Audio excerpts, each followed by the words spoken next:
Next, we'll share a testimony. It's a testimony of the Lord Jesus in Brother Zebo.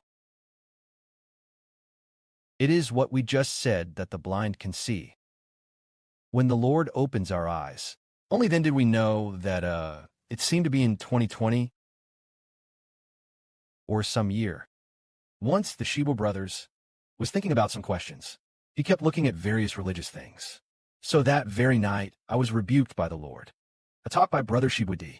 Oh, this religious pastor doesn't preach very well. Now, let's look at another pastor. Oh, he's not that great at speaking either. And kept looking around here and there. So that night, the Lord rebuked Brother Heber in a dream. He made Brother Heber dream of Heber, used a pair of shoes to cross mountains and ridges, and could safely tread even on steep cliffs. But what about those who don't have Brother Zibo's pair of shoes? When they walked across steep cliffs, they fell to pieces. All their bones were broken. After that, Brother Heber came to a shoe shop. He saw a shoe store by the roadside selling many shoes. He looked at this pair of shoes, then tried on that pair. Without realizing it, he even lost the shoes he himself had been wearing on his feet. No matter how he searched, he could not find them. So the Lord rebuked him, saying, "Do not look here and there at the teachings of religious pastors. The various shoes are the gospel preached by religious pastors.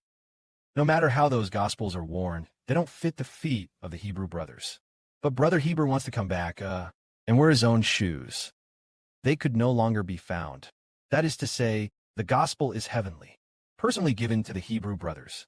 It's not for Brother Heber to go and listen to those religious pastors talking about the Lord Christ. What they say does not fit the shoes worn by the Hebrew brothers. What they preach did not fit the shoes Brother Zebodi wears. So this means that, if you do not understand, listen carefully, lest you fail to find the Lord."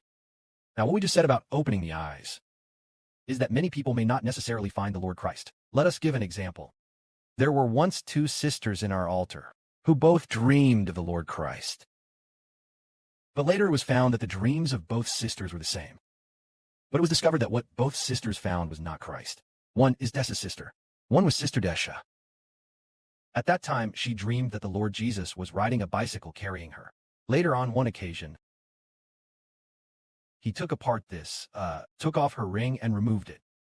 So he touched the master's hand. Then when she touched the Lord's hand, she found that the Lord's hand was actually icy cold.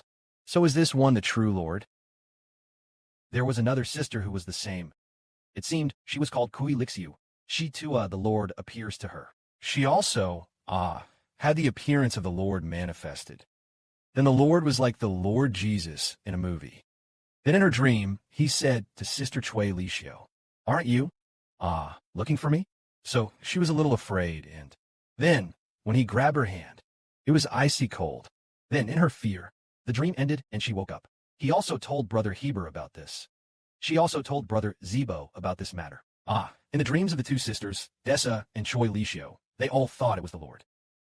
Then the dreams of the two sisters, Desha and Choi Lishio, it was the Lord. But later it was found that it was not the Lord. They had found another Lord. It was found in religion.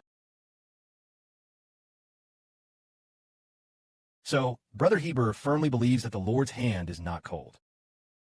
Brother Heber has also held the Lord's hand. What about when I hold the Lord's hand in a dream? When he held the Lord's hand in a dream, I didn't find that the Lord was cold. The moment he held the Lord's hand, the Spirit of the Lord immediately became an astonishingly great darkness. Then enter among the Hebrew brothers. A huge power filled the heart. So for what reason did he dream of the Lord? It's because the Hebrew brothers have let the Lord down. And then, when he prayed and asked the Lord for grace and mercy, so then he fell asleep and dreamed it. So, it became, logically speaking, the Lord should have become a great white light, right? How did it become an astonishing darkness, covering Brother Shibwa, and then it entered inside Brother Zebo? Later, when we read Genesis, we see that Abraham fell asleep. That is when God made a covenant with Abraham. Abraham, come here, and he fell asleep. At this time, an astonishing great darkness covered Abraham. Then he said to Abraham, "You shall surely know that your descendants will sojourn in another people's land for 400 years. After 4 generations are completed, I will bring them back to this place again." That is to say, when God made a covenant with Abraham, what surrounds Abraham is not light. It was an astonishing great darkness. Now this may possibly have been the Lord Christ speaking to him, May glory be given to the Father and the Lord.